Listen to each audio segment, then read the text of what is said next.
जय हिंद दोस्तों, आप सभी का मेरा यूट्यूब चैनल बनंत क्लासेस में स्वागत है। आज हम जीव विज्ञान लुसेंट का जो जीव विज्ञान वन लाइनर यानी वस्तुनिष्ठ प्रश्न है उसका लगभग 1000 क्वेश्चन आपको बताएंगे। जीव विज्ञान लगभग सभी एग्जाम में पूछा जाता है, चाहे वो रेलवे हो, बैंक, एसएससी या SSC GD, LDC, UDC, air force navy, सभी में जीव विज्ञान से कुछ न कुछ प्रश्न अवश्य पूछा जाता है। तो इसलिए किसी भी एग्ज़ाम को देने से पहले आप एक बार इस वीडियो को ज़रूर देख लें, ताकि आपको एग्ज़ाम में जीव विज्ञान से कोई भी प्रश्न नहीं छूटे। तो चलिए बिना देर के शुरू करते हैं। इसमें हम जीव विज्ञान के जितने भी जीव विज्ञान में शाखा है उसकी सभी यानी जितना चैप्टर है जीव विज्ञान में, बायोलॉजी में जितने चैप्टर हैं वही चैप्टर वाइज सभी हम वस्तुनिष्ठ प्रश्न को एक एक करके कराएंगे, सब्जेक्ट बाय सब्जेक्ट। तो आज चाहिए शुरू करते हैं। पहला इसमें लेसन है, पहला अध्याय इसमें वनस्पति विज्ञान और उनकी शाखाएं। तो फर्स्ट प्रश्न है, जीव विज्ञान शब्द का प्रयोग सर्वप्रथम किसने किया था? लेमार्क तथा ट्रेविरेनस ने। जीव विज्ञान का जनक, फादर ऑफ बायोलॉजी के नाम से जाने जाते हैं, अरस्तु। जीव विज्ञान के जनक कहलाते हैं अरस्तु। वनस्पति शास्त्र का जनक कौन है? थियोफ्रेटस। चिकित्सा शास्त्र का जनक किसे कहा जाता है? हिप्पोक्रेटस। बॉटनी शब्द की उत्पत्ति किस भाषा के शब्द से हुई है? ग्रीक। हिस्टोरिया प्लेनेटरम पुस्तक के लेखक कौन है? थियोफ्रेटस। हिस्टोरिया एनिमालियम पुस्तक के लेखक कौन है? अरस्तु। चिकित्सा शास्त्र के विद्यार्थियों को किसकी शपथ दिलाई जाती है? हिप्पोक्रेटस की। वह विज्ञान जिसका संबंध जीवधारियों के अध्ययन से होता है कहलाती है जीव विज्ञान। फाइकोलॉजी में किसका अध्ययन किया जाता है? शैवाल का। पर्यावरण का अध्ययन जीव विज्ञान की किस शाखा के अंतर्गत किया जाता है? पारिस्थितिकी। फूलों के संवर्धन के विज्ञान को क्या कहते हैं? फ्लोरिकल्चर। डेंड्रोलॉजी का संबंध है झाड़ियों के अध्ययन से। पुष्पों का अध्ययन कहलाता है एंथोलॉजी। जीवाश्म वनस्पति विज्ञान में अध्ययन किया जाता है जीवाश्मों का। वनस्पति संवर्धन से संबंधित विज्ञान की शाखा को कहते हैं हॉर्टिकल्चर। जीवों एवं वातावरण की अंतर अभिक्रिया से संबंधित जीव विज्ञान की शाखा कहलाती है पारिस्थितिकी। वनस्पति विज्ञान की वह शाखा जिसमें शैवालों का अध्ययन किया जाता है कहलाता है फाइकोलॉजी। सिल्वीकल्चर वनस्पति विज्ञान की वह शाखा है जिसमें वर्णन होता है वन के विकास का। स्पर्मोलॉजी में किसका अध्ययन होता है? बीज का। एग्रोस्टोलॉजी में अध्ययन होता है घासों का। पीडोलॉजी में अध्ययन किया जाता है भूमि का। आनुवांशिकता एवं विभिन्नता के बारे में जानकारी देने वाली वनस्पति विज्ञान की शाखा को कहते हैं आनुवांशिकी। पौधों को नाम देने वाली विज्ञान कहलाता है वर्गीकी। फलों का अध्ययन कहलाता है पोमोलॉजी। परागकणों का अध्ययन कहलाता है पेलिनोलॉजी। संसार में पौधों के वितरण का अध्ययन कहलाता है फाइटोजियोग्राफी। साग सब्जी उत्पन्न करने वाले पौधों का अध्ययन कहलाता है ओलेरीकल्चर। वार्षिक बलियों का अध्ययन कहलाता है डेंड्रोक्रोनोलॉजी। सजावटी वृक्ष तथा झाड़ियों के संवर्धन से संबंधित अध्ययन कहलाता है आर्बोरिकल्चर। पौधों की आंतरिक संरचना का अध्ययन कहलाता है शारीरिकी। पादप विज्ञान की शाखा कवक शास्त्र में किसका अध्ययन किया जाता है? फफूंदी का। एग्रोफोरेस्ट्री है कृषि के साथ साथ उसी भूमि पर काष्ठीय बारहमासी वृक्ष लगाना। वृक्ष संवर्धन किसका अध्ययन है? वृक्षों एवं वनस्पति की खेती। जीव द्रव्य के पृथक्करण एवं संयोजन से संबंधित वनस्पति विज्ञान की शाखा कहलाती है टिश्यू कल्चर। निम्नलिखित में से कौन सा एक सही सुमेलित नहीं है? सब्जियों की खेती हॉर्टिकल्चर। अगला दूसरा चैप्टर है पादप जगत का वर्गीकरण क्लासिफिकेशन ऑफ प्लांट किंगडम। पहला प्रश्न है इसमें, निम्नलिखित में से किसे वर्गीकी का पितामह कहा जाता है? लिनियस। द्विनाम पद्धति के प्रतिपादक हैं लिनियस। वर्गीकरण का प्राकृतिक सिस्टम किस वनस्पति विज्ञानी ने प्रस्तुत किया था? स्वीडिश। पुष्पी पादपों को रखा गया है फेनरोगैम्स में।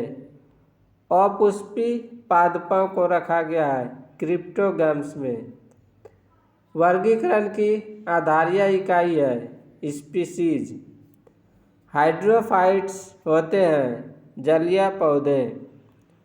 द्विनाम पद्धति का अभिप्राय है पौधों के नामों को दो शब्दों में लिखना जो बताते हैं उनके वंश तथा जाति। जिन पौधों पर बीज बनते हैं किंतु पुष्प नहीं लगते कहलाते हैं अनावृत बीजी। जीवाणुओं की खोज किसने की? ल्यूवेनहुक ने। जीवाणु से संबंधित निम्न कथनों में से कौन सा सही है? अधिकांश जीवाणु विविध पोषी होते हैं किंतु कुछ स्वपोषी होते हैं। जीवाणुओं के पौधा माना गया है क्योंकि इनमें कठोर कोशिका भित्ति होती है। जीवाणुविक कोशिकाओं में नहीं होती है सूत्रकणिका। जीवाणुओं की साधारण आकृति क्या होती है? छड़ रूपी। जो जीवाणु आकार में सबसे छोटे होते हैं कहलाते हैं गोलाणु। एक गोल जीवाणु कहलाता है कोकस। एक सर्पिल जीवाणु को कहते हैं स्पाइरिलम। वास्तविक केंद्रक किसमें अनुपस्थित होता है? जीवाणु में। निम्नलिखित में से कौन सर्वाधिक संख्या में पाए जाते हैं? जीवाणु।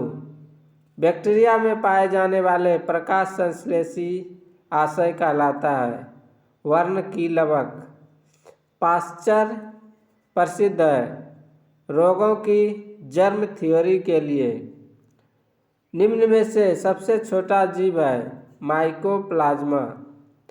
जो जीवाणु सीधे ही वायुमंडलीय नाइट्रोजन को नाइट्रोजन के यौगिक में बदलते हैं कहलाते हैं नाइट्रोजन स्थिरीकारी जीवाणु। मूल ग्रंथिकाओं यानी रूट नोड्यूल्स पाई जाती है कुछ लेग्यूमिनस पादपों तथा कुछ अन्य पादपों में भी। अधिक नमक वाले अचार में जीवाणु जीवित नहीं रह पाते हैं क्योंकि ये जीव द्रव्य कुंचित हो जाते हैं और इस तरह मर जाते हैं। मानव की आंत में पाया जाने वाला जीवाणु है एशेरिशिया कोलाई। तपेदिक यानी टीबी उत्पन्न करने वाला जीवाणु है माइकोबैक्टीरियम। भोजन की विषाक्तता उत्पन्न होती है क्लोस्ट्रीडियम बोटुलिनम द्वारा। एंटीबायोटिक्स अधिकांशतः प्राप्त होती है जीवाणुओं से। यदि एक जीवाणु कोशिका प्रति 20 मिनट में विभाजित होती है तो 2 घंटे में कितने जीवाणु बनेंगे? 64। नाइट्रोजन यौगिकीकरण में निम्नलिखित में से कौन सी फसल सहायक है? फली। नाइट्रोजन स्थिरीकरण में लेग हीमोग्लोबिन का क्या कार्य है? ऑक्सीजन का अवशोषण। निम्नलिखित में से कौन सा रोग बैक्टीरिया से होता है? तपेदिक यानी टीबी। मृदा में धान की पैदावार बढ़ाने वाला मुक्त जीवी जीवाणु कौन सा है? एनाबीना। प्रशीतन खाद्य परिरक्षण में मदद करता है। जैव रासायनिक अभिक्रिया की दर को कम कर। दही जमाने में निम्नलिखित में से किस सूक्ष्मजीव का प्रयोग किया जाता है? लैक्टोबैसिलस। निम्नलिखित में से किसके द्वारा दूध खट्टा होता है? बैक्टीरिया द्वारा। दूध के दही के रूप में जमने का कारण है लैक्टोबैसिलस जीवाणु। निम्नलिखित में से कौन सा सहजीवी नाइट्रोजन यौगिकीकरण जीवाणु है? राइजोबियम। सर्वप्रथम विषाणु की खोज किसने की? इवानोव्स्की। विषाणु माने जाते हैं सजीव और निर्जीव के बीच एक ट्रांजिशनल ग्रुप। निम्नलिखित में से किसमें एंजाइम्स नहीं होते हैं? विषाणु में। टीएमवी शब्द संबंधित है विषाणुओं से। हाइड्रोफोबिया रोग उत्पन्न होता है विषाणु द्वारा। कुत्ते के काटने से जिस विषाणु के द्वारा घात रोग उत्पन्न होता है कहलाता है हाइड्रोफोबिया। चेचक के लिए टीके का विकास किया था एडवर्ड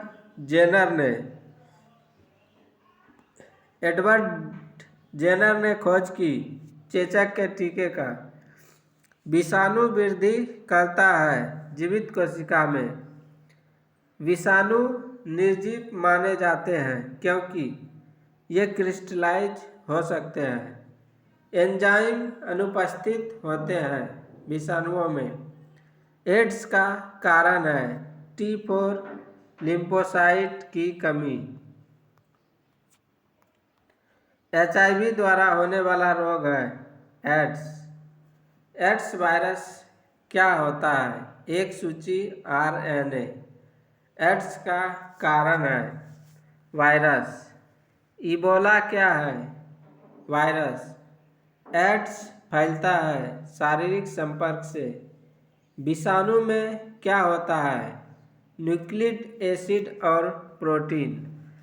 सार्स क्या है? विषाणु जनित रोग। खसरा निम्नलिखित संक्रमण के कारण होता है। विषाणु। निम्नलिखित में से कौन सा रोग विषाणु के कारण होता है? चेचक।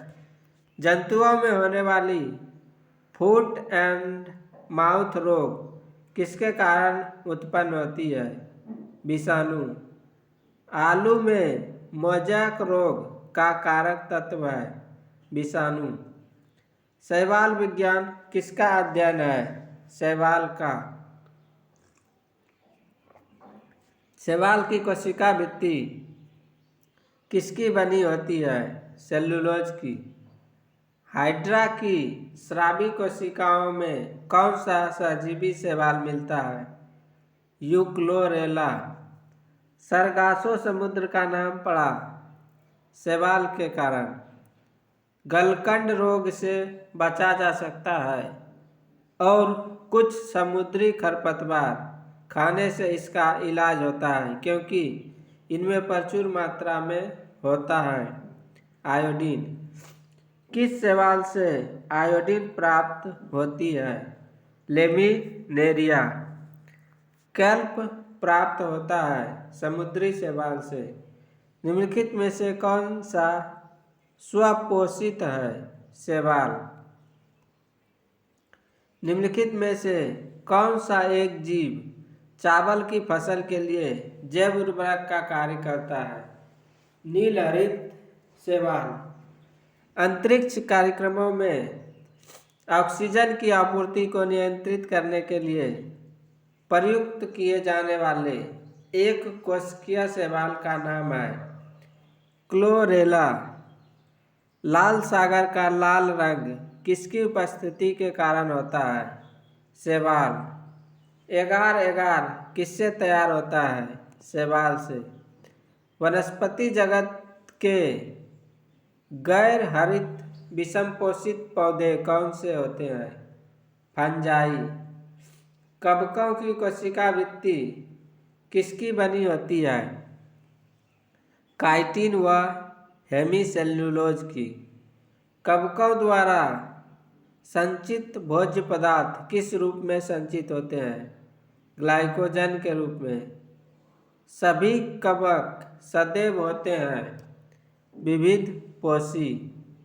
माइकोराइजा सहजीवी संबंध होता है कवकों तथा उच्च पौधों की जड़ों के बीच। कवकों की छालों पर उगने वाले कवक कहलाते हैं कोर्टिकोलस। गोबर पर उगने वाले कवक कहलाते हैं गोबर पर उगने वाले कवक कहलाते हैं कोप्रोफिलस। निम्न में से किसमें क्लोरोफिल नहीं होता है? कवक में। आलू का लेट ब्लाइट उत्पन्न होता है फाइटोपथोरा इन्फेस्टेंस द्वारा। डबल रोटी के निर्माण में काम आने वाला कवक है सैक्रोमाइसिस सेरेविसी। पेनिसिलियम क्या है? कवक। पेनिसिलिन की खोज किसने की? अलेक्जेंडर फ्लेमिंग ने। अर्गोट किससे प्राप्त होता है? क्लेविसेप्स से। औद्योगिक स्तर पर पेनिसिलिन प्राप्त किससे किया जाता है? पेनिसिलियम क्राइसोजेनम से। जब गेहूं के गूंथे हुए आटे में यीस्ट कोशिकाएं मिलाई जाती है तो डबल रोटी कोमल और छिद्रयुक्त हो जाती है क्योंकि कार्बन डाइऑक्साइड का उत्पन्न कर रोटी को स्पंज बना देती है। यीस्ट में कायिक जनन होता है मुकुलन द्वारा। निम्नलिखित में से कौन खाने योग्य कवक है? एगेरिकस। LSD किससे प्राप्त होता है? कवक से। विस्तृत स्पेक्ट्रम प्रतिजैविकी किससे उत्पन्न होता है? स्ट्रेप्टोमाइसिस। स्ट्रेप्टोमाइसिन को किसने पृथक किया? वाक्समैन ने। टिक्का रोग किसमें होता है? मूंगफली में। गन्ने में लाल सड़न रोग किसके द्वारा उत्पन्न होता है? कवक के द्वारा। सामान्य खाद्य छत्रक क्या होता है? कसकर ठसाठस भरे कवक जाल। मशरूम क्या है? कवक। प्रथम वियुक्त प्रतिजैविकी कौन सा था? पेनिसिलिन। एथलीट फुट नामक बीमारी किससे उत्पन्न होती है? कवक से। निम्नलिखित में से कौन सा एक कवक एवं उच्च पादपों की जड़ों के बीच उपयोगी कार्यात्मक संबंध को दर्शाता है? माइकोराइजा। अल्फा विष किससे बनते हैं? कवक से। डबल रोटी के निर्माण में किस कवक का प्रयोग किया जाता है? सैक्रोमाइसेस। लाइकेन जो एक नग्न चट्टान पर भी पारिस्थितिक अनुक्रम को प्रारंभ करने में सक्षम है? वास्तव में किसके सहजीवी साहचर्य हैं? शैवाल और कवक के। निम्नलिखित में से क्या SO2 प्रदूषण का सर्वोत्तम सूचक है? लाइकेन। लिटमस किसमें से निकाला जाता है? लाइकेन से। लाइकेन में कवक और शैवाल के मध्य सहजीवी संबंध कहलाता है हेलोटिज्म। पेड़ों की छालों पर उगने वाले लाइकेन को क्या कहा जाता है? कार्टिकोल्स। चट्टानी स्तरों पर लाइकेन विकास को क्या कहते हैं? सेक्सिकोल्स। जापान में लोग किस लाइकेन को सब्जी के रूप में खाते हैं? इंडोकार्पन। मिर्गी की औषधि किस लाइकेन से प्राप्त होती है? परमेलिया। वनस्पति जगत में निम्नलिखित में से किसको जल स्थरचर यानी उभयचर कहते हैं? ब्रायोफाइटा।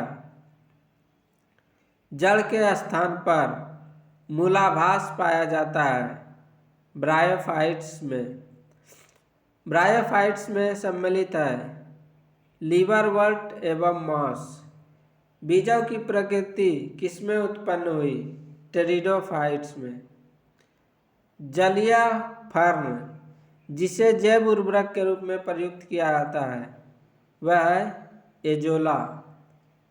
पुनर्जीवन का गुण होने के कारण निम्नलिखित में से किसे मेजों पर सजावट के लिए रखते हैं? सिलेजिनेला। निम्नलिखित में से किसके बीजाणु दवा के रूप में प्रयोग किए जाते हैं? लाइकोपोडियम। निम्नलिखित में से किसे जैव उर्वरक के रूप में प्रयोग किया जाता है? एजोला। सबसे अधिक क्रोमोसोम पाए जाते हैं टेरिडोफाइट्स में। किस वर्ग के पौधे में बीज बनते हैं परंतु बीज नग्न रूप में पौधे पर लगे रहते हैं? जिम्नोस्पर्म। संसार के सबसे लंबे पौधे संबंधित हैं जिम्नोस्पर्म से। जिम्नोस्पर्म का मेवा किसे कहा जाता है? चिलगोजा को। कोरेलाइड जड़ें पाई जाती है साइकस में। सबसे बड़ा बीजांड किसमें होता है? साइकस में। चिलगोजा किससे प्राप्त होता है? पाइनस से। साबूदाना किससे बनाया जाता है? साइकस से। दमा एवं खांसी के रोगों में काम आने वाली औषधि इफेड्रिन किससे प्राप्त की जाती है? इफेड्रा से। कौन एक जीवित जीवाश्म कहलाता है? जिनकगो। विषाणु क्या है? अकोशिकीय। तेल प्रदूषण के नियंत्रण में प्रयुक्त होने वाला सुपर बग क्या है? जीवाणु विकृति। निम्नलिखित में से कौन प्रदूषण संकेतक पौधा है? लाइकेन। निम्नलिखित में से किसे जैविक खाद के रूप में प्रयुक्त किया जाता है? एजोला। अगला तीसरा चैप्टर है पादप आकारिकी यानी प्लांट मॉर्फोलॉजी। तो इसमें पहला प्रश्न है मूलांकुर के अतिरिक्त पौधे के किसी भी भाग को विकसित होने वाली जड़ें कहलाती है? अपस्थानिक मूल। मूलांकुर से विकसित होने वाले जड़ें कहलाती है मूसला जड़ें। श्वसन मूल मिलती है जूसिया में। डहेलिया की जड़ें होती है कंदील और पुलकित। ऊपरी रोही मूल मिलती है आर्किड्स में। न्यू मेटाफोर्स यानी श्वसन मूल प्रायः मिलती है मैंग्रोव पादपों में। आर्किड में विलामेन जड़ें होती है नमी अवशोषित करने के लिए। निम्नलिखित में से कौन सा एक जड़ नहीं है? आलू। आलू क्या है? तना है। अब स्तंभ मूल पाई जाती है गन्ने में, और स्तंभ मूल होती है अपस्थानिक जड़ें। जड़ें विकसित होती है मूलांकुर से। गाजर है एक जड़। जड़ की किस भाग में सर्वाधिक वृद्धि होती है? मूल शीर्ष के ठीक पीछे। बरगद के पेड़ के तने से लटकने वाली मोटी जड़ें कहलाती है स्तंभ मूल। निम्न जड़ों में से कौन सा गलत है? शंकुआकार जड़ प्याज। श्वसन मूल पाई जाती है राइजोफोरा में। पान की लता में बनने वाली जड़ कौन सी होती है? आरोही जड़। आलू का खाने योग्य भाग होता है तना। पर्णकाय स्तंभ एक रूपांतरण है तना का। नागफनी में प्रकाश संश्लेषी कार्य होता है पर्णकाय स्तंभ द्वारा। निम्नलिखित में से कौन एक तना है? आलू। पत्ता गोभी खाद्य पदार्थ का संग्रह कहाँ करता है? पत्तियों में। आलू भूमिगत रूपांतरित तना होता है जिसे कहा जाता है कंद। निम्नलिखित में से क्या तने का रूपांतरण नहीं है? शकरकंद। निम्न में से कौन सा तना है? अदरक। प्याज में खाद्य भाग है तना। निम्नलिखित में से कौन सा रूपांतरण तना है? आलू।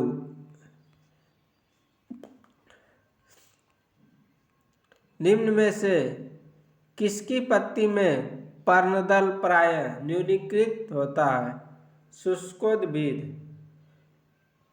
कैक्टस में शूल किसका रूपांतरण है? पत्ते का। पुष्पों का अध्ययन कहलाता है एंथोलॉजी। वे पौधे जिनमें कभी पुष्प नहीं बनते हैं कहलाते हैं क्रिप्टोगैम्स। पूर्ण पुष्प में पाया जाता है सभी चारों चक्र। पुष्प के जनन चक्र हैं पुमम एवं जयांग। निम्नलिखित में से कौन सा एक उभयलिंगी फूलों के बारे में सही है? उनमें पुंकेसर और अंडक दोनों होते हैं। कुरिंजी पुष्प के 12 वर्ष में एक बार खिलने का कारण है फ्लोरिजन स्राव। संसार का सबसे छोटा पुष्प है वुल्फिया। फूलगोभी में पौधे का उपयोगी भाग कौन सा है? ताजा पुष्प समूह। निम्नलिखित में से कौन सा विश्व का सबसे बड़ा पुष्प है? रेफ्लेशिया। जीवन चक्र की दृष्टि से पौधे का सबसे महत्वपूर्ण अंग है पुष्प। परागकोश में वर्तिकाग्र तक पराग का स्थानांतरण कहलाता है परागन। एनीमोफिली परागन है वायु द्वारा। एंटोमोफिली परागन है कीटों द्वारा। चमगादड़ों द्वारा परागन कहलाता है चिरेप्टोफिली। जूफिली परागन है जंतुओं द्वारा। ऑर्निथोफिली परागन होता है पक्षियों द्वारा। जल द्वारा परागन कहलाता है हाइड्रोफिली। जो परागन बंद पुष्पों में होता है कहलाता है क्लिस्टोगेमी। पर परागन लाभदायक होता है क्योंकि इसके कारण होता है अच्छी संतान। वर्तिकाग्र सदैव खुरदरा एवं चिपचिपा होता है कीट परागित पुष्पों में। घोंघे द्वारा परागन कहलाता है मेलेकोफिली। सुगंधित पुष्पों में परागन किसके द्वारा होता है? कीटों द्वारा। परागन है अपूर्ण विकसित नर युग्मकोभिद।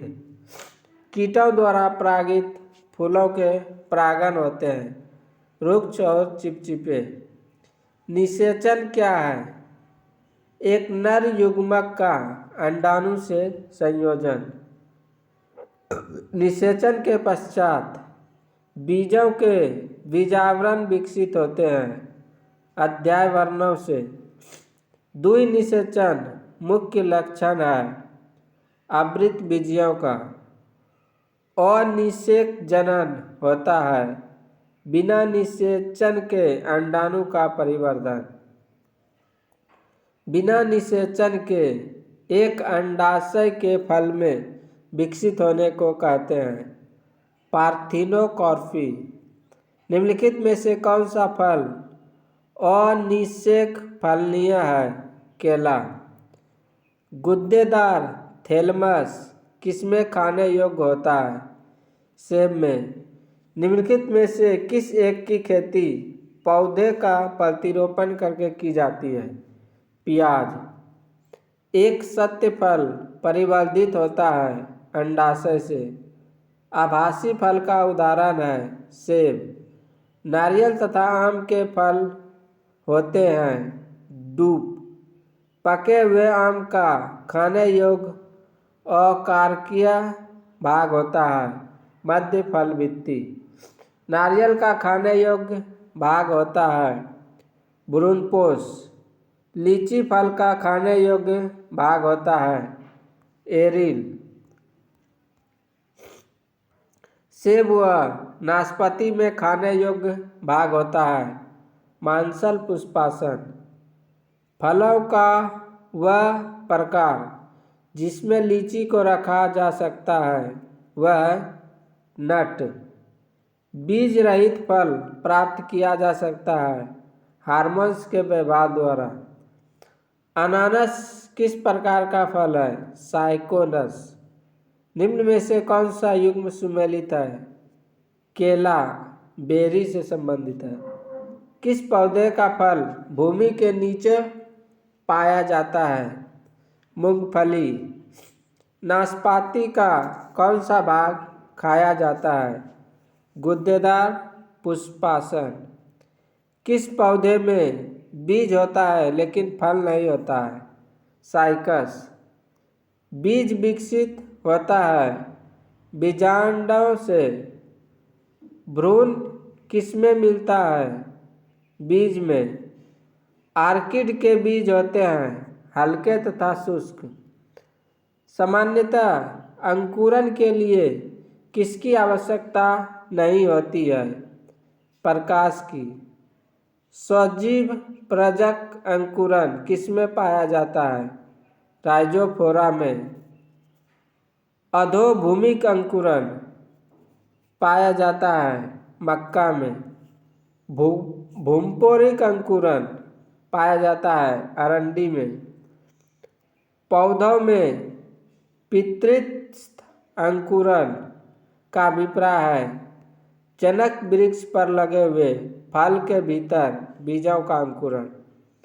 घटपर्णी यानी पीचर प्लांट के निम्नलिखित भागों में से कौन सा एक घट में रूपांतरित होता है? पत्ता। निम्नलिखित में से कौन सा एक कीटाहारी पादप है? घटपर्णी। संसार में सबसे तेजी से बढ़ने वाला पौधा है बांस। विश्व में सबसे लंबा पौधा कौन सा है? यूकेलिप्टस। तना होता है प्रायः धनात्मक प्रकाशानुवर्ती। किस पादप में तना संचयन व चिरकालिकता के कार्य करता है? हल्दी। अगला चैप्टर है 4 नंबर आवृत बीजी का वर्गीकी टेक्सोनोमी ऑफ एंजियोस्पर्म। पहला प्रश्न है निम्नलिखित में से किसे वर्गीकी का जनक कहा जाता है? लिनियस। सिस्टेमा नेचुरी पुस्तक किसने लिखी है? लिनियस। वर्गीकरण का सबसे छोटी इकाई है जाति। आलू किस कुल से संबंधित है? सोलेनेसी। कपास संबंधित है मालवेसी से। बैगन किस कुल का पौधा है? सोलेनेसी का। कपास के पौधे का वंशीय नाम है गोसिपियम। आम का वानस्पतिक नाम है बेंजीफेरा इंडिका। अनाज वाले पौधे किस कुल से संबंधित है? ग्रेमिनी। गेहूं के पौधे का वास्तविक नाम है टिट्रिकम एस्टिवम। दलहनी पौधे संबंधित है लेग्यूमिनोसी से। सबसे बड़ा कुल है कंपोजिटी का। मूंगफली का वास्तविक नाम होता है एरेकिस हाइपोजिया। चाय के पौधे का वास्तविक नाम है थियासाइनेंसिस। तेल बीज यानी ऑयल सीड्स वाली फसल किससे संबंधित होती है? क्रूसीफेरी। मटर पौधा है साग का। सबसे लंबा जीवित वृक्ष है सिकुआ। एट्रोपा बेलाडोना के किस भाग से बेलाडोना औषधि प्राप्त की जाती है? पत्तियों से। एफ्रेडा पौधे का कौन सा भाग एफ्रेडिन औषधि उत्पन्न करता है? तना। कपास के रेशे होते हैं बीजों के अधिचर्मी रोम। मोर्फिन निकाला जाता है पेपेवर सोमनीफेरम से। केसर उत्पन्न होता है क्रोकस के वर्तिका एवं वर्तिकाग्र से। भोजपत्र उत्पन्न होता है बेटुला की छाल से। लौंग है सूखे फूल। फूलगोभी के पौधे का कौन सा भाग खाया जाता है? पुष्पक्रम। पौधे के किस भाग से कॉफी प्राप्त होती है? बीजों से। कॉफी पाउडर के साथ मिलाया जाने वाला चिकोरी चूर्ण प्राप्त होता है जड़ों से। अफीम प्राप्त किया जाता है बिना पके फल के लेटेक्स से। रेस्पिर नामक औषधि प्राप्त होती है राउवुल्फिया सर्पेंटाइना से। कुनेन सिनकोना पादप के किस भाग में प्राकृतिक रूप से पाई जाती है? छाल। वर्तिका और वर्तिकाग्र उपयोगी उत्पाद होते हैं केसर में।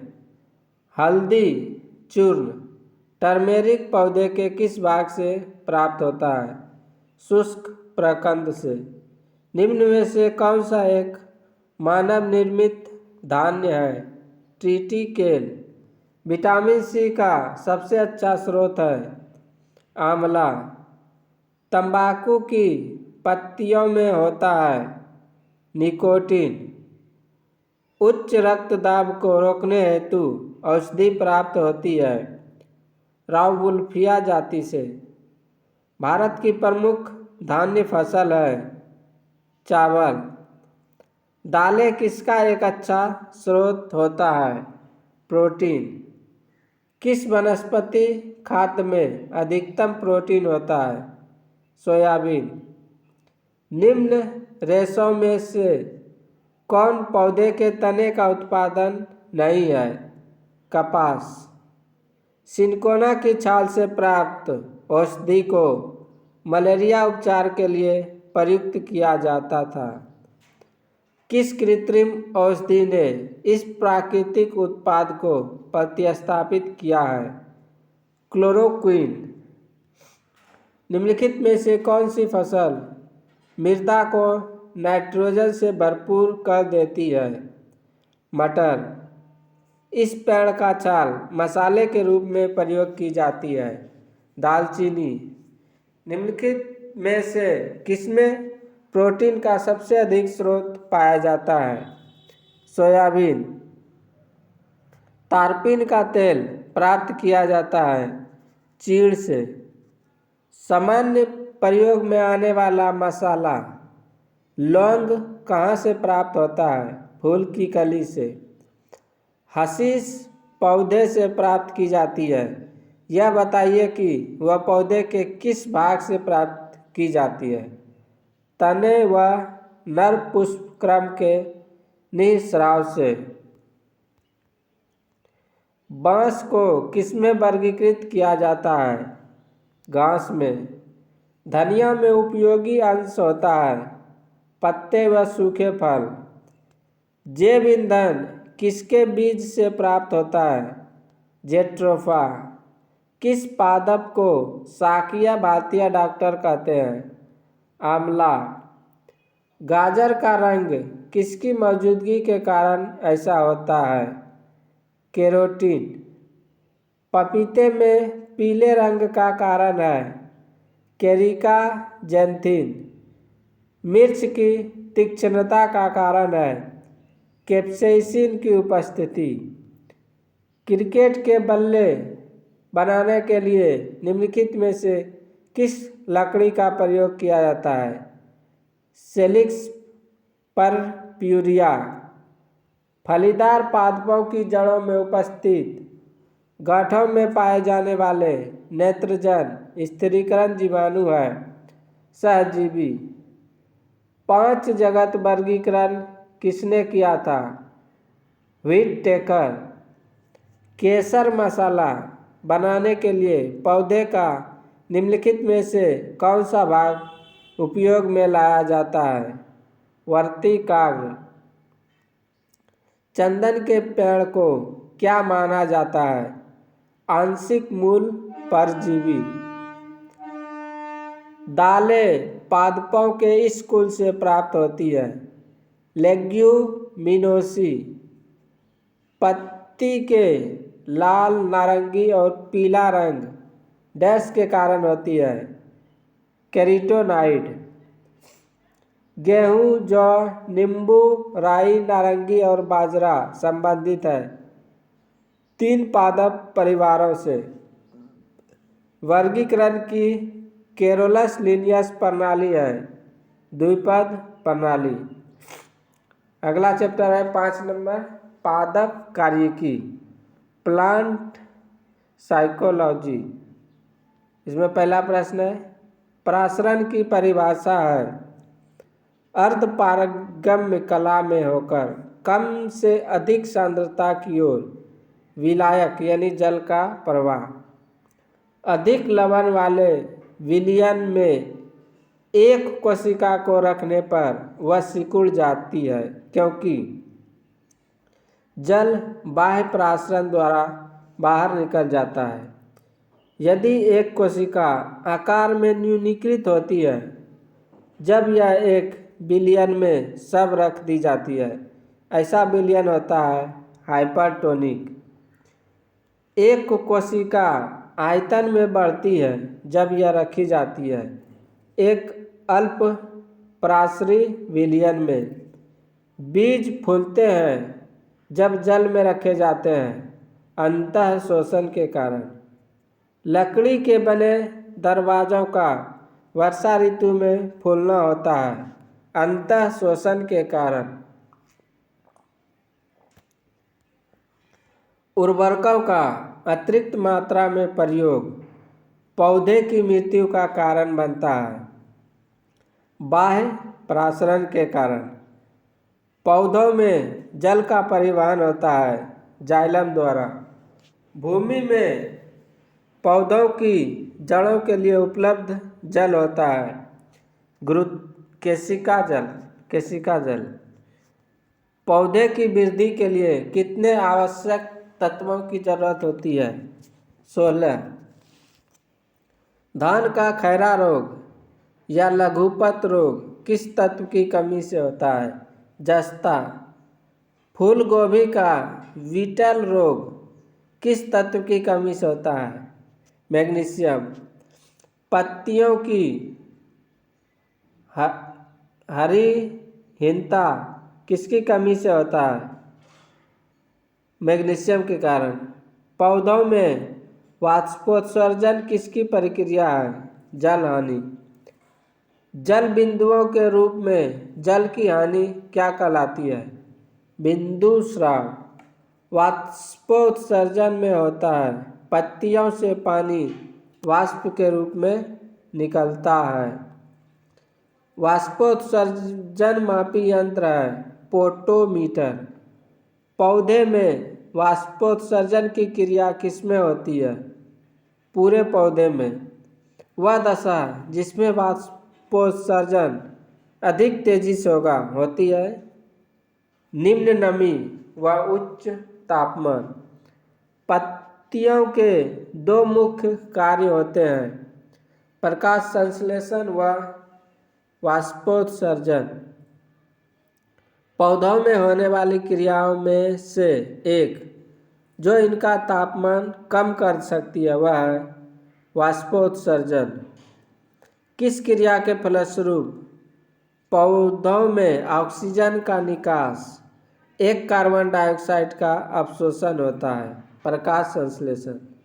प्रकाश संश्लेषण के लिए इसकी ज़रूरत होती है जल, पर्णहरित और धूप का। प्रकाश संश्लेषण की क्रिया में क्या बाहर निकलता है? ऑक्सीजन। निम्नलिखित में से कौन सा कथन असत्य है? प्रकाश संश्लेषण में ऑक्सीजन का उपयोग होता है। गलत है। प्रकाश संश्लेषण की प्रक्रिया का प्रथम चरण होता है सूर्य के प्रकाश द्वारा क्लोरोफिल का उत्तेजन। प्रकाश संश्लेषण की दर सबसे अधिक होती है लाल रंग के प्रकाश में।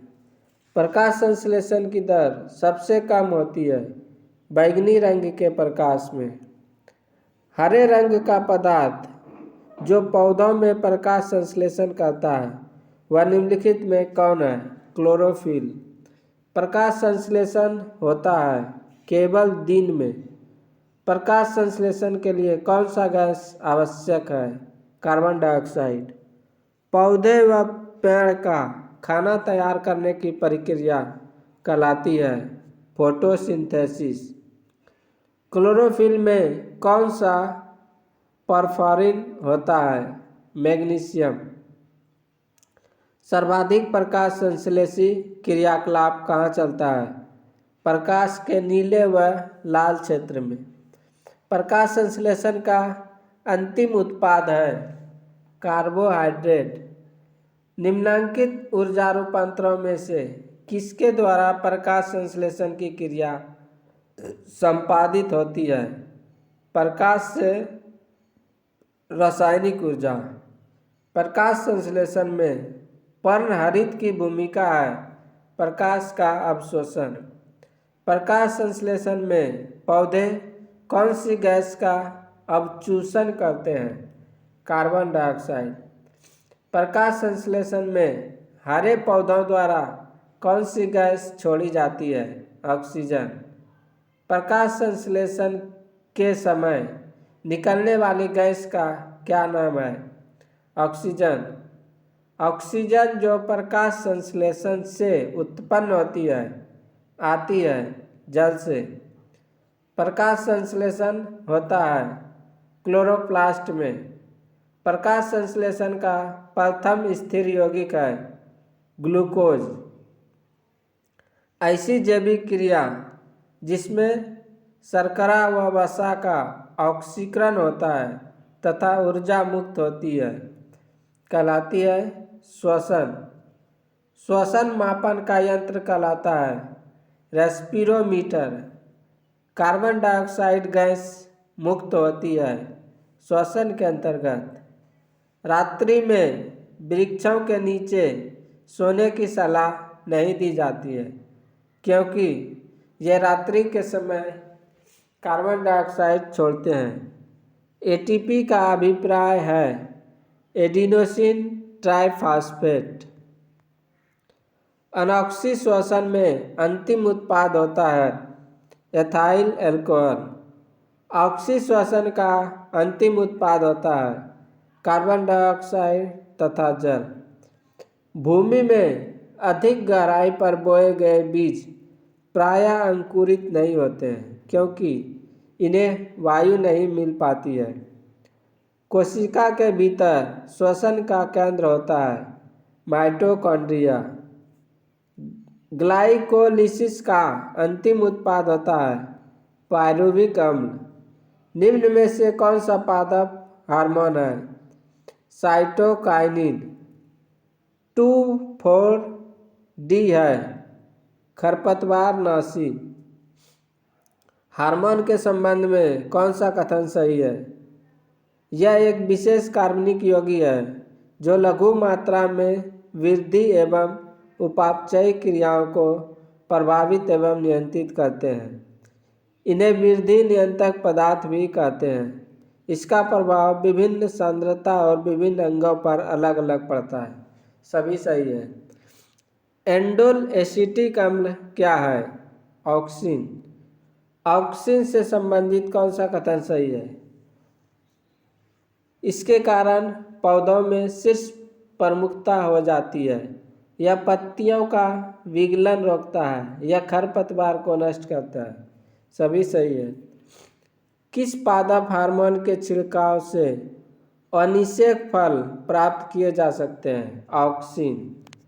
निम्नलिखित में से कौन सा हार्मोन पादप कोशिकाओं को इस प्रकार बढ़ने के लिए प्रेरित करता है जिससे पादप प्रकाश की ओर मुड़ा हुआ प्रतीत होता है? ऑक्सिन। कोशिका विभाजन में मदद करने वाला पादप हार्मोन है साइटोकाइनिन। निम्नलिखित में से कौन सा पादप हार्मोन बीजों को सुषुप्त अवस्था में रखता है तथा पत्तियों के विलयन में मुख्य भूमिका निभाता है? Abscisic acid.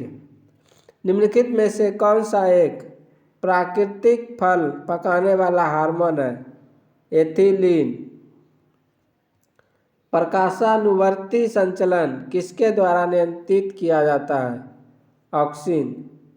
पादप वृद्धि हार्मोन जिब्रेलिन किससे निकाले जाते हैं?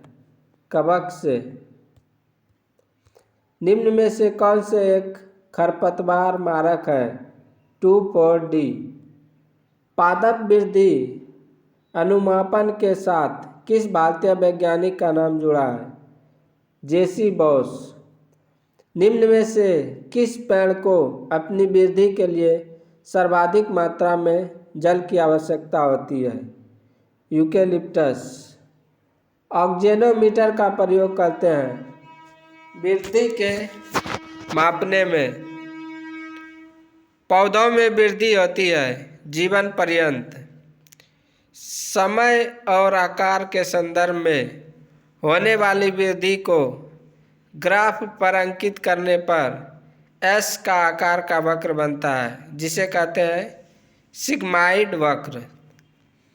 पौधे की लंबाई में वृद्धि के लिए आवश्यक नहीं है सोडियम। पौधे की वृद्धि गतियाँ जो प्रकाश उद्दीपन के कारण होती है उन्हें कहते हैं हेलियोट्रॉपिज्म। बाह्य उद्दीपनों द्वारा प्रेरित पादप गति कहलाती है कंपानुकुंचन गति। छुई मुई की पत्तियों में गति होती है कंपानुकुंचन गति। स्पर्श करने पर छुई मुई पौधों की पत्तियां मुरझा जाती है क्योंकि पर्णाधार का स्फीति दाब बदल जाता है।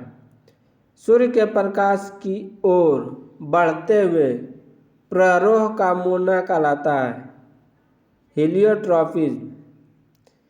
किसी आधार के चारों ओर मटर के प्रतान का लिपटना एक अच्छा उदाहरण है स्पर्शानुवर्तन का।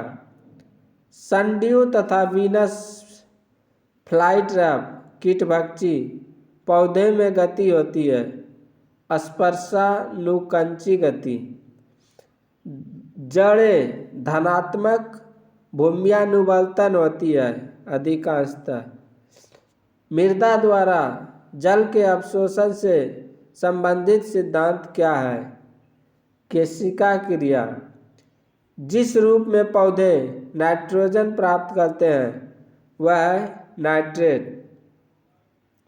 पौधों में पत्ते के पृष्ठ पर पाए जाने वाले लघु छिद्रों का नाम है रंध्र। बौने पौधों को किसके अनुप्रयोग से लंबा किया जा सकता है? साइटोकिनिन। पशुओं में हीमोग्लोबिन के सदृश पौधों में कौन सा अणु होता है? क्लोरोफिल। अगला चैप्टर है चैप्टर नंबर 6, पादप रोग, प्लांट डिजीज। पहला प्रश्न है, पादप रोगों का सबसे उत्तरदायी कारक कौन है? फफूंदी। पादप रोग को प्रतिरोधी बनाया जाता है जंगली किस्म के से प्रजनन करा के। हरित बाली रोग किस फसल से संबंधित है? बाजरा। टिक्का रोग किस फसल से संबंधित है? मूंगफली। धान का प्रसिद्ध खैरा रोग किसके कारण होता है? जस्ता की कमी के कारण। चाय में लाल रस्ट रोग किसके कारण होता है? हरे शैवाल के कारण। नींबू का कैंकर रोग किससे होता है? जीवाणु से। फलों पर आक्रमण करने की कीट की प्रायः कौन सी अवस्था अधिक हानि पहुंचाती है? कैटरपिलर अवस्था। मिलीबग किस फसल से संबंधित है? सरसों। पौधे का आर्द्रपतन रोग किसके कारण होता है? पिथियम डिबेरियनम।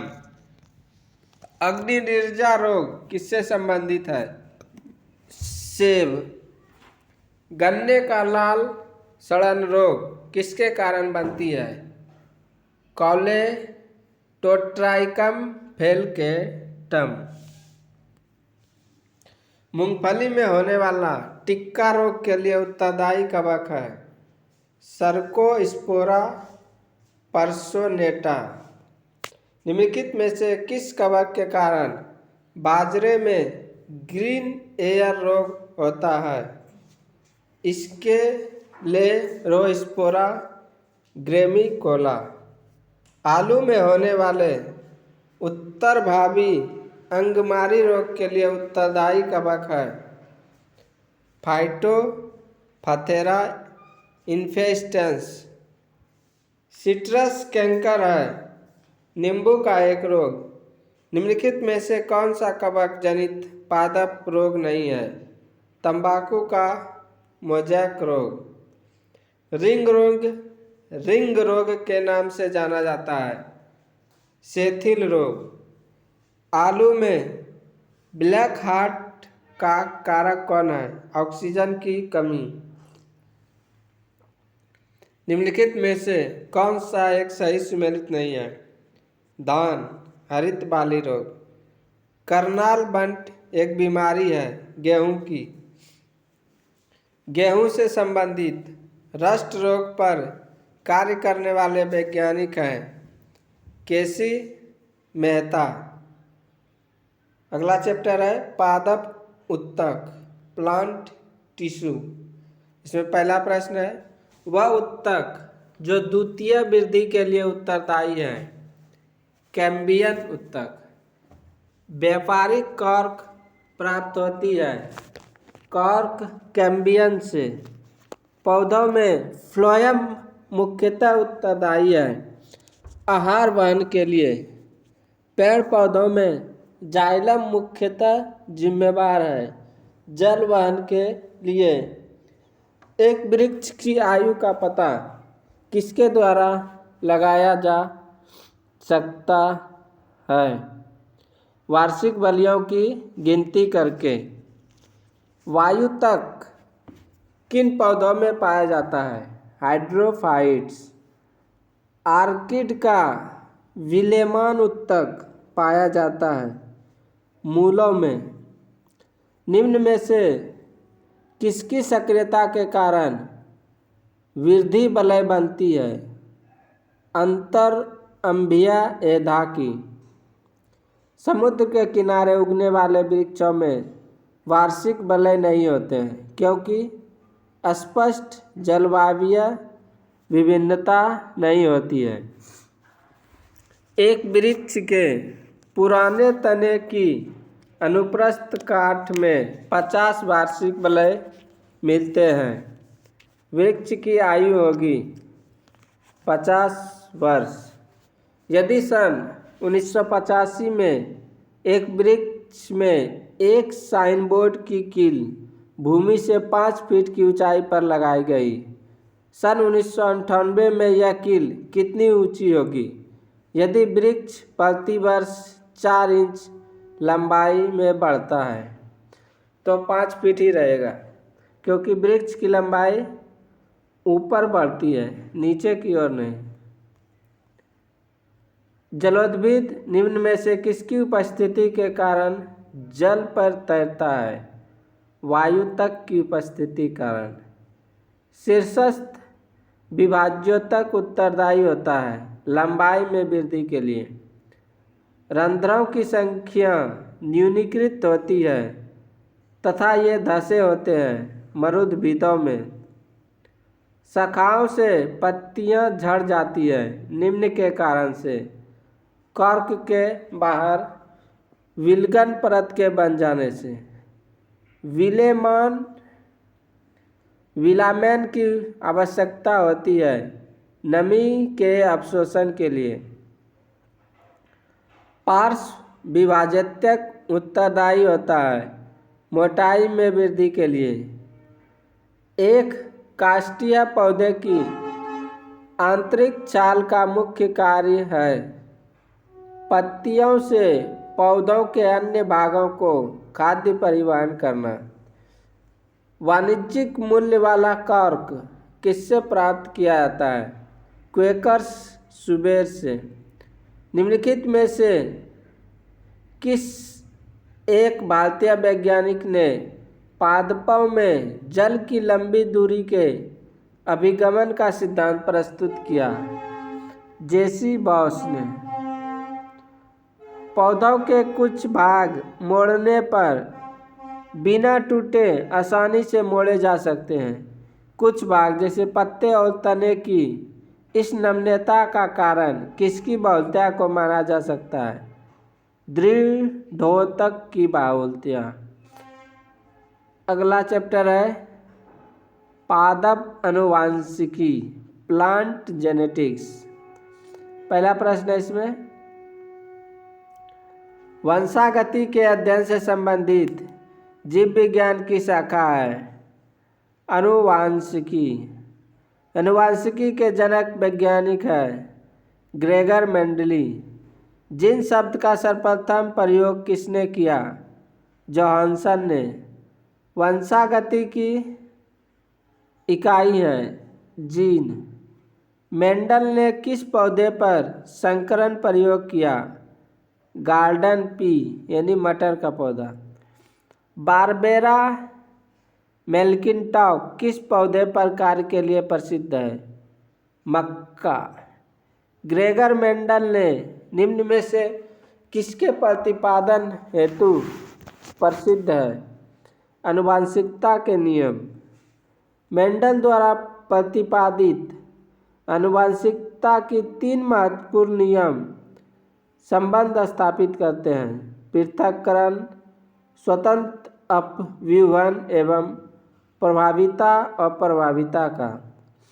मेंडल ने मटर के पौधे का चयन किया क्योंकि इनमें विपर्यायी लक्षण उपस्थित होते हैं। मेंडल के नियमों का एक अपवाद है सहलग्नता। मोनोहाइब्रिड अनुपात होता है 3:1 का। जीन्स बने होते हैं डीएनए के।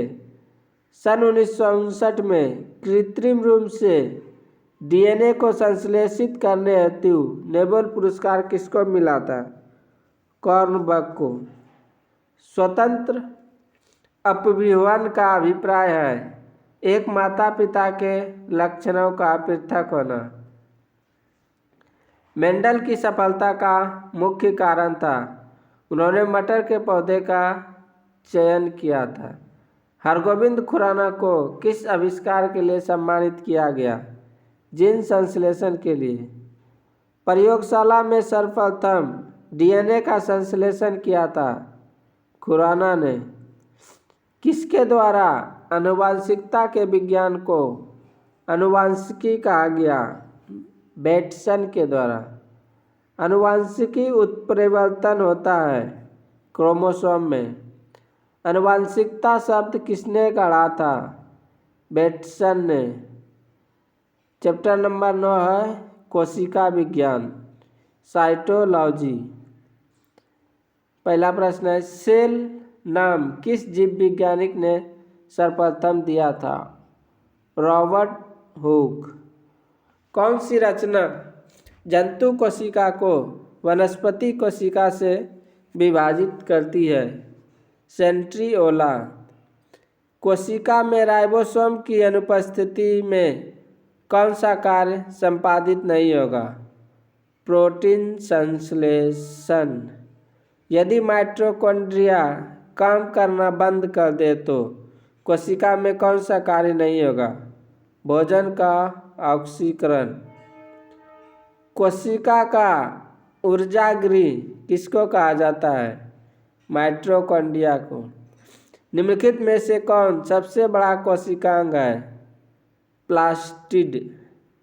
कोशिका में प्रोटीन संश्लेषण कहाँ होता है? राइबोसोम में। पादप कोशिकाओं का सबसे बाहरी आवरण कहलाता है कोशिका भित्ति। कोशिका को एक निश्चित रूप प्रदान करती है कोशिका भित्ति। कोशिका द्रव्य में उपस्थित महीन, शाखित, झिल्लीदार और अनियमित नलिकाओं का घना जाल कहलाता है अंतःप्रद्रव्यी जालिका। प्रोटीन निर्माण का सक्रिय स्थल है राइबोसोम। कौन सा कोशिकांग केवल पादप कोशिका में पाया जाता है? कोशिका भित्ति। कोशिकीय श्वसन का सक्रिय स्थल है माइटोकॉन्ड्रिया। अवर्णी लवक मुख्यतः पाए जाते हैं जड़ों की कोशिकाओं में। फूलों और बीजों को विभिन्न प्रकार के आकर्षक रंग प्रदान करता है क्रोमोप्लास्ट। पत्तियों को हरा रंग प्रदान करता है क्लोरोप्लास्ट। कोशिका की आत्महत्या की थैली कहलाता है राइबोसोम। लाइसोसोम में पाया जाने वाला वह एंजाइम जिसमें जीव द्रव्य को घुला देने या नष्ट कर देने की क्षमता होती है कहलाती है हाइड्रोलाइटिक अम्ल। 80% से अधिक सेल में पाए जाने वाला पदार्थ है जल। किसकी उपस्थिति के कारण किसी पादप कोशिका और पुष्प कोशिका में अंतर पाया जाता है? कोशिका भित्ति। गोल्जी काय का प्रमुख कार्य है स्रावी। निम्नलिखित में से कौन सा कोशिकांग डीएनए रखता है? सेंट्रियोल। कौन सा कोशिकांग प्रोटीन संश्लेषण में प्रमुख भूमिका निभाता है? एंडोप्लाज्मिक रेटिकुलम एवं राइबोसोम। प्रोग्राम्ड सेल डेथ का कोशिकीय एवं आणविक नियंत्रण क्या कहलाता है? एजिंग। कौन सा अंगक प्रायः जंतु कोशिका में उपस्थित नहीं होता है? लवक। लाइसोसोम कार्य करते हैं अंतःकोशिकीय पाचन में। कोशिका भित्ति होती है पारगम्य। माइटोकॉन्ड्रिया का भीतरी वलन कहलाता है क्रिस्टी। माइटोकॉन्ड्रिया किसमें अनुपस्थित होता है? जीवाणु में। जीव द्रव्य शब्द का प्रयोग सर्वप्रथम किसने किया था? पूर्व किंजे ने। जीव द्रव्य जीवन का भौतिक आधार है, यह किसका कथन है? हक्सले का। डीएनए के द्वि हेलिक्स प्रारूप को पहली बार किसने प्रस्तावित किया था? वाटसन तथा क्रिक ने। न्यूक्लियस की खोज सर्वप्रथम किसने की थी? ब्राउन ने। कोशिका की क्रियात्मक गतिविधियां नियंत्रित होती है केंद्रक द्वारा। गुणसूत्र शब्द प्रदान किया वाल्डेयर ने। अंतःप्रद्रव्य जालक की खोज की पोर्टर ने। इलेक्ट्रॉन सूक्ष्मदर्शी की खोज की नॉल एवं रस्का ने।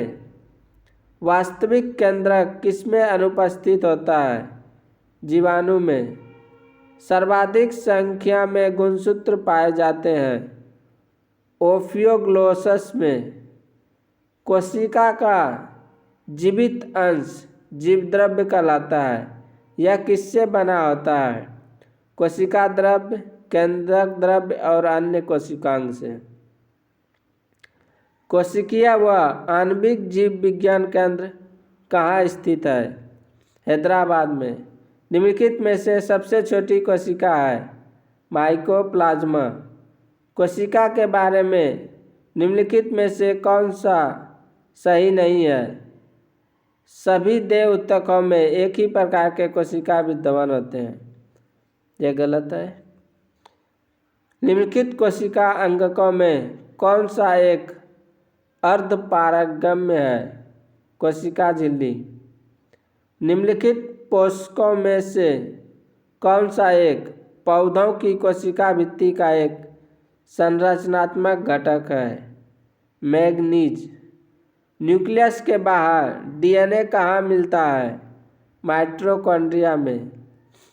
कोशिका कला वर्णनात्मकतः पारगम्य होती है क्योंकि यह कुछ अणुओं के अंदर या बाहर की ओर संचलन को कोशिका में से होने देती है, जबकि अन्य अणुओं के संचलन को रोक दिया जाता है। 10 नंबर चैप्टर है पारिस्थितिकी, इकोलॉजी। पहला प्रश्न है, पारिस्थितिकी शब्द को सर्वप्रथम प्रतिपादित करने का श्रेय किसे जाता है? रीटर को। पारिस्थितिकी निम्नलिखित के बीच पारस्परिक संबंधों का अध्ययन है, जीव और वातावरण। स्वपारिस्थितिकी का अभिप्राय है व्यक्तिगत जीवधारी का पारिस्थितिकी अध्ययन। पारिस्थितिक तंत्र शब्दावली किसने प्रस्तुत की थी? टेंसले ने। निम्नलिखित में से कौन सा एक पारितंत्र शब्द का सर्वोत्कृष्ट वर्णन है? जीवों का समुदाय और साथ ही वह पर्यावरण जिसमें वे रहते हैं। पारिस्थितिक तंत्र के 2 घटक कौन से हैं? जैविक और अजैविक। निम्न में से कौन पारितंत्र का अजीवीय घटक है? जल।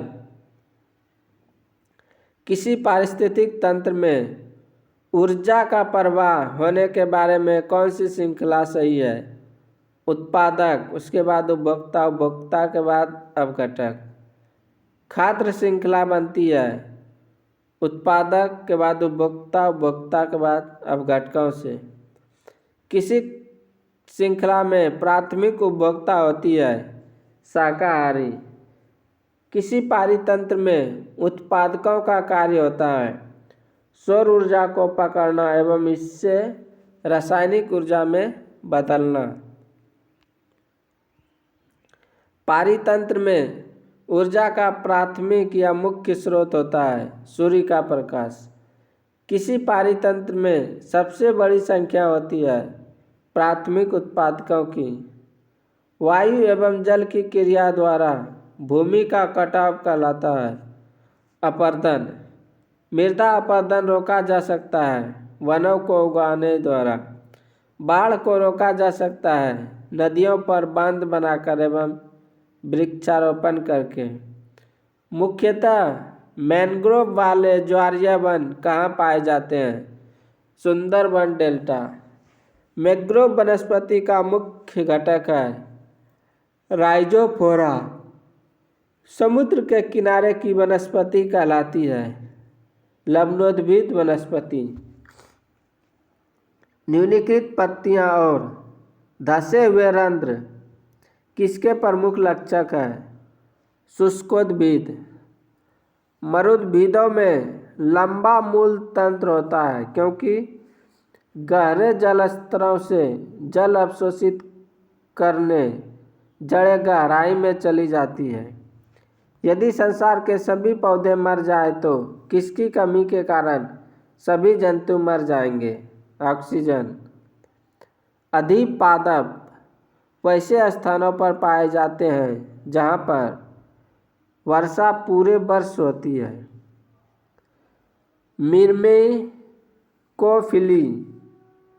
मिर्मेकोफिली एक लाभदायक संयोजन है कुछ पुष्पी पादपों का चींटियों के बीच। संसार का सबसे बड़ा पारितंत्र है सागर। मृदा अपरदन रोका जा सकता है वन रोपण द्वारा। जब हम बकरी का मांस खाते हैं तब हम द्वितीय उपभोक्ता हैं। सौर ऊर्जा किससे प्राप्त होती है? सूर्य से। खाद्य श्रृंखला से अभिप्राय है इनमें से किसके द्वारा ऊर्जा अंतरण का? एक जीव से दूसरे के। हाइड्रोफाइट कहते हैं एक जलीय पौधे को। निम्नलिखित में से कौन सा पौधा मरोद्भिद है? करील का। पर्यावरण के अजैव अवयव का उदाहरण है वायु। हाइड्रोपोनिक्स संबंधित है मिट्टी के बिना पौधे की वृद्धि से। सौर ऊर्जा का सबसे बड़ा यौगिकीकरण कौन है? हरा पौधा। पारिस्थितिक संतुलन बनाए रखने के लिए भारत में वन क्षेत्र कितने अनुपात में होना चाहिए? 33.3%। मैंग्रोव की खेती के लिए निम्न में से कौन सा क्षेत्र प्रसिद्ध है? दक्षिणी 24 परगना का सजने खाली जंगल।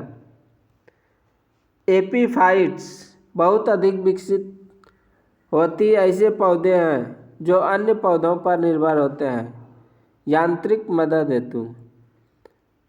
पादपालय एक सुविधा है जिससे नियंत्रित दशाओं में पादपों का उगाना संभव हो पाता है। निम्नलिखित में से कौन सा कृषि कार्य पर्यावरणीय दृष्टि से उपयुक्त है? कार्बनिक कृषि। अधिकांश मरुस्थलीय पादप रात्रि के समय ही पुष्पित होते हैं क्योंकि मरुस्थलीय कीट रात्रि के समय सक्रिय रहते हैं। रेगिस्तान में पैदा होने वाले पौधे कहलाते हैं जीरोफाइट्स। पारिस्थितिक नीचे की संकल्पना को प्रतिपादित किया था ग्रीनस ने। निम्नलिखित में से कौन सा सबसे अधिक स्थिर पारितंत्र है? महासागर। मनुष्य किसके द्वारा जीव मंडल में पारिस्थितिक संतुलन बनाए रख सकता है? संबंधित पौधों की नई किस्में और पालतू पशु की नई नस्ल विकसित करके। सामाजिक वानिकी है सहकारी स्वामित्व वाली भूमि पर उपयोगी पौधों को उगाना और उनकी व्यवस्था करना। पृथ्वी शिखर सम्मेलन हुआ था रियो डी जेनेरियो में। राष्ट्रीय वानस्पतिक उद्यान कहाँ पर स्थित है? लखनऊ में। भारत में वन अनुसंधान संस्थान कहाँ स्थित है? देहरादून में। पृथ्वी का विशालतम पारिस्थितिक तंत्र है जलमंडल। निम्नलिखित में से कौन कृत्रिम पारिस्थितिक तंत्र है? घास का खेत। रेड डाटा बुक में किसका विवरण दिया गया है? संकटापन्न पादप एवं जीव जंतु। रेड डाटा बुक उन जातियों के बारे में जानकारी देती है जो संकटापन्न है। इनमें से कौन सा जैव विविधता के लिए खतरा है? प्राकृतिक आवासों और वनस्पति का विनाश तथा झूम खेती। भारत में पारिस्थितिक असंतुलन का कौन सा एक प्रमुख कारण है? वनोन्मूलन। ताल पारिस्थितिक तंत्र की स्थिरता निर्भर करती है उत्पादकों एवं उपभोक्ताओं पर। प्रकृति के संतुलन को तय करने वाला मुख्य कारक है मानव गतिविधियाँ। निम्नलिखित में से किसे वैश्विक विरासत का वन माना जाता है? पश्चिम बंगाल में सुंदरबन। वह वर्णक जो वनस्पति को पराबैंगनी किरणों के दुष्प्रभाव से बचाता है कौन सा है? फाइकोसाइनिन। सर्वाधिक जैव विविधता कहाँ पाई जाती है? उष्णकटिबंधीय वर्षा वंश। काजीरंगा किस लिए प्रसिद्ध है? एक सींग वाला गैंडा के लिए। पारिस्थितिक तंत्र में तत्वों के चक्रण को क्या कहते हैं? जैव भूरासायनिक चक्र। चिपको आंदोलन मूल रूप से किसके विरुद्ध था? वन कटाई के। इको मार्क उन भारतीय उत्पादों को दिया जाता है जो पर्यावरण के प्रति मैत्रीपूर्ण हो। वातावरण में ग्रीन हाउस गैसों के बढ़ते बाहुल्य के कारण निम्नलिखित प्रभावित हुए हैं सिवाय ऑक्सीजन निषेचन प्रभाव। ओजोन इतनी सांद्रता पर गंभीर फुफ्फुसिया शोफ उत्पन्न करके मानव स्वास्थ्य को प्रभावित करता है। 9.0 ppm। विश्व का सबसे अधिक तेजी से बढ़ने वाला जल पादप है जल हायासिंथ। निम्नलिखित में से किस कार्य से पारिस्थितिक संतुलन बिगड़ता है? लकड़ी काटना। यदि विश्व के सभी पादप मर जाते हैं तो सभी पशु भी इनकी कमी के कारण मर जाएंगे। ऑक्सीजन की कमी। जब पादप विविधता को प्राकृतिक आवास में संरक्षित किया जाता है तो इस संरक्षण को कहते हैं स्वस्थाने। अत्यधिक उन्मूलन का सबसे अधिक खतरनाक प्रभाव है मृदा अपरदन। चारण आहार श्रृंखला के आधार तल में जीव होते हैं उत्पादक। पर्यावरणीय आयोजन के साथ मूलतः संबंधित संगठन है NERI नीरी। मैंग्रोव वनों पर वैश्विक तापन का क्या प्रभाव होगा? मैंग्रोव के विशाल क्षेत्र जलमग्न हो जाएंगे। भारत में धारणीय विकास के दृष्टिकोण से विद्युत उत्पादन का सबसे अच्छा स्रोत कौन सा है? जल विद्युत। धारणीय विकास जिनके उपयोग के संदर्भ में अंतर पीढ़ीगत संवेदनशीलता का विषय है। प्राकृतिक संसाधन दो भिन्न समुदायों के बीच का सांक्रांतिक क्षेत्र कहलाता है इकोटोन। एक मनुष्य के जीवन को पूर्ण रूप से धारणीय करने के लिए आवश्यक न्यूनतम भूमि को क्या कहते हैं? पारिस्थितिकीय पदचाप। निम्न में से कौन सा एक प्रवाल विरंजन का सबसे अधिक प्रभावी कारक है? सागरीय जल के सामान्य तापमान में वृद्धि।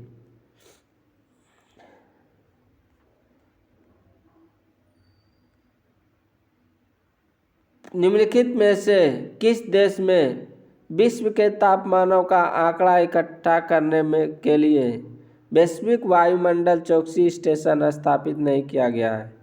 भारत में। निम्नलिखित में से कौन सा कथन सही है? जैवमंडलीय पारिस्थितिक तंत्र में ऊर्जा का प्रभाव एक दिशीय होता है।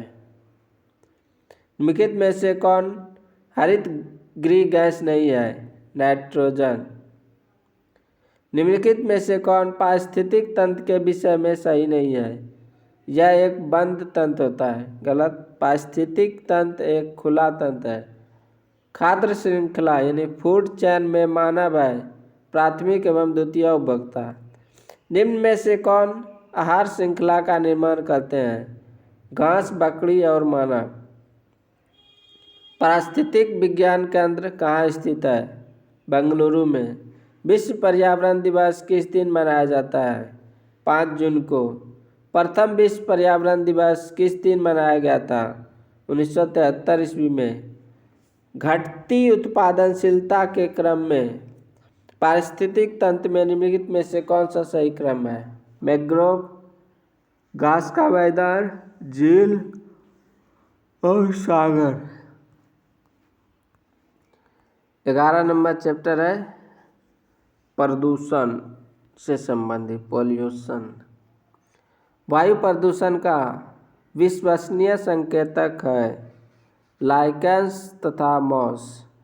मोटर कार से उत्पन्न प्रदूषक जो मानसिक रोग पैदा करता है होता है शीशा। कार्बन मोनोऑक्साइड एक प्रदूषक है क्योंकि यह हीमोग्लोबिन से संयोग करता है। मुख्य वायु प्रदूषक होता है कार्बन मोनोऑक्साइड। मुंबई और कोलकाता जैसे शहरों में प्रमुख वायु प्रदूषक है कार्बन मोनोऑक्साइड और सल्फर डाइऑक्साइड। निम्नलिखित में से कौन सा वायुमंडलीय प्रदूषक नहीं होता है? Carbon dioxide. हरित गृह गैसें ग्रीन हाउस गैसें कहलाने वाली गैसें हैं CFC, CO2, CH4, NO2। कौन सी गैस पृथ्वी पर हरित गृह प्रभाव में सर्वाधिक योगदान करती है? Carbon dioxide. मेट्रोपॉलिटन नगरों में प्रदूषण का प्रमुख स्रोत है स्वचालित वाहन। निम्नलिखित में से कौन सी गैस हीमोग्लोबिन से संयोग कर रक्त में एक विषैला पदार्थ बनाती है? Carbon monoxide. निम्नलिखित में से कौन सा जैव निम्नीकरणीय है? रबर। निम्न प्रदूषकों में कौन जैव विघटित है? वाहित मल। निम्नलिखित में से किस वायु प्रदूषण के कारण मनुष्य में तांत्रिक तंत्र संबंधी रोग पैदा होता है? शीशा। निम्नलिखित में से कौन सा वायु प्रदूषक मनुष्य में रक्त दाब को बढ़ा देता है तथा हृदय संबंधी रोग पैदा करता है? कैडमियम। लोहे की खानों में काम करने वाले मजदूरों में लौह सकितमयता रोग होने का कारण है सिलिका। वायुमंडल में कार्बन डाइऑक्साइड का निर्माण मुख्यतः हुआ है जीवों के श्वसन से। ताजमहल को क्षति पहुंच रही है। मथुरा तेल शोधनशाला से निकलने वायु प्रदूषकों से। कहा जाता है कि ताजमहल मार्बल कैंसर से ग्रस्त है। यह मार्बल कैंसर क्या है?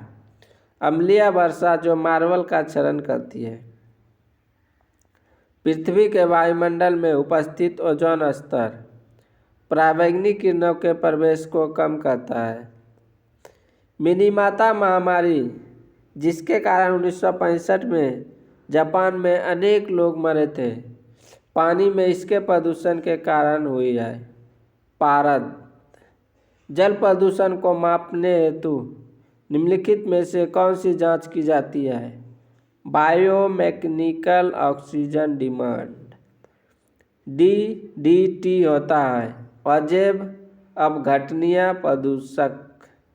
सूर्य से आने वाले हानिकारक पराबैंगनी विकिरणों से होता है त्वचा का कैंसर।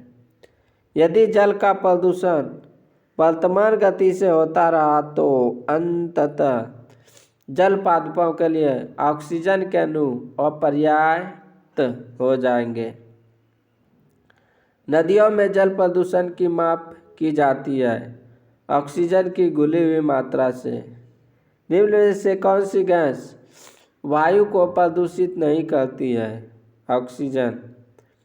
प्रकाश रसायन स्मॉग इस आम क्रिया का परिणाम है।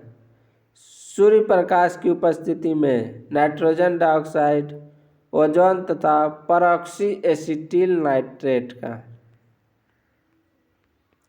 निम्नलिखित में से कौन एक वाहन प्रदूषण का भाग नहीं है? हाइड्रोजन। ऊर्जा के किस रूप में प्रदूषण की समस्या नहीं होती है? सौर ऊर्जा। निम्नलिखित में से कौन अधिकतम ध्वनि प्रदूषण का कारण है? जेट उड़ान। राष्ट्रीय पर्यावरण अभियांत्रिकी संस्थान कहाँ स्थित है? नई दिल्ली में। मानव जनित पर्यावरण प्रदूषण कहलाते हैं परजैविक। वैश्विक तापन के फलस्वरूप हो सकता है समुद्र तल में वृद्धि, फसल के स्वरूप में परिवर्तन, तट रेखा में परिवर्तन। सभी। वायुमंडल में जिन ओजोन क्षेत्र का पता लगाया गया है वह कहाँ स्थित है? अंटार्कटिका के ऊपर। निम्न में से कौन सी गैस वैश्विक उष्णता के लिए उत्तरदायी है? कार्बन डाइऑक्साइड और मीथेन। वायुमंडल में उपस्थित ओजोन परत अवशोषित करती है अल्ट्रावायलेट किरणों को। तेजाब वर्षा पर्यावरण में निम्न प्रदूषण से होती है नाइट्रस ऑक्साइड और कार्बन डाइऑक्साइड। हरित गृह प्रवाह का अर्थ है वायुमंडल में ग्रीन हाउस गैसों के घनीकरण के कारण वायुमंडल के तापमान का बढ़ना। ब्राउन एयर शब्द का प्रयोग किसके लिए किया जाता है? प्रकाश रासायनिक धुआं। निम्न में से कौन सा जैव निम्नीकरणीय है? कागज। प्राध्वनिक जेट प्रदूषण पैदा करता है पतला करके ओजोन परत को। फ्लाई ऐश वातावरणीय प्रदूषक है जो इसके द्वारा उत्पन्न होती है थर्मल पावर प्लांट। निम्न में से कौन सा जैव निम्नीकरणीय प्रदूषक है? वाहित मल। पेरोक्सीसिटिल नाइट्रेट पेन क्या है? गौण प्रदूषक। सबसे खराब वायु प्रदूषण उत्पन्न करने वाला पदार्थ है कार्बन डाइऑक्साइड। इसके द्वारा जल के प्रदूषण को साफ करने में बायोफिल्टर के रूप में पाइला ग्लोबोसा प्रयुक्त किया जाता है कैडमियम। वायु प्रदूषण के फलस्वरूप लोगों को फुफ्फुस कैंसर से अधिक मारने वाला रोग है वात स्फीति। उर्वरक के अत्यधिक प्रयोग से होता है मृदा प्रदूषण, जल प्रदूषण और वायु प्रदूषण। पर्यावरण संरक्षण के लिए कौन सी अंतर्राष्ट्रीय एजेंसी कार्य कर रही है? ग्रीनपीस। भूमिगत जल को प्रदूषित करने वाले अजैविक प्रदूषक हैं आर्सेनिक। निम्नलिखित में से कौन एक वाहन प्रदूषण का भाग नहीं है? हाइड्रोजन। ऊर्जा के किस रूप में प्रदूषण की समस्या नहीं होती है? सौर ऊर्जा। निम्नलिखित में से कौन अधिकतम ध्वनि प्रदूषण का कारण है? जेट उड़ान। राष्ट्रीय पर्यावरण अभियांत्रिकी संस्थान स्थित है नई दिल्ली में। मानव जनित पर्यावरण प्रदूषण कहलाते हैं परजैविक। वैश्विक तापन के फलस्वरूप हो सकता है समुद्र तल में वृद्धि, फसल के स्वरूप में परिवर्तन और तट रेखा में परिवर्तन। वायुमंडल में जिस ओजोन क्षेत्र का पता लगाया गया है वह कहाँ स्थित है? अंटार्कटिका के ऊपर। निम्नलिखित में से कौन सी गैस वैश्विक उष्णता के लिए उत्तरदायी है? कार्बन डाइऑक्साइड और मीथेन। वायुमंडल में उपस्थित ओजोन परत अवशोषित करती है अल्ट्रावायलेट किरणों को। तेजाब वर्षा पर्यावरण में निम्न प्रदूषण से होती है नाइट्रस ऑक्साइड और कार्बन डाइऑक्साइड। हरित गृह प्रभाव का अर्थ है वायुमंडल में ग्रीन हाउस गैसों के घनीकरण के कारण वायुमंडल के तापमान का बढ़ना। ब्राउन एयर शब्द का प्रयोग किया जाता है प्रकाश रासायनिक धुआं के लिए। निम्नलिखित में से कौन जैव निम्नीकरणीय है? कागज। प्राध्वनिक जेट प्रदूषण पैदा करता है पतला करके ओजोन परत को। फ्लाई ऐश वातावरणीय प्रदूषक है जो इसके द्वारा उत्पन्न होता है। थर्मल पावर प्लांट भूमिगत जल के प्रवाह के साथ नीचे की ओर बहने वाले प्रदूषकों को क्या कहते हैं? निच्चालक। आगे है जंतु विज्ञान की शाखा, इसे हम अगले वीडियो में देखेंगे। पादप विज्ञान से संबंधित जितने भी प्रश्न था मैंने इस वीडियो में पूरा करा दिया है। पादप विज्ञान से संबंधित 11 चैप्टर को मैंने कराया अभी, और जंतु विज्ञान से जो प्रश्न बचा हुआ इसमें आधा, वो अगला पार्ट में हम अगले वीडियो में आप लोग को उपलब्ध कराएंगे। अगर आप लोग को मेरा वीडियो अच्छा लगता है तो कृपया मेरे चैनल को सब्सक्राइब करें, लाइक शेयर और कमेंट करना ना भूलें। जय हिंद, जय भारत, धन्यवाद।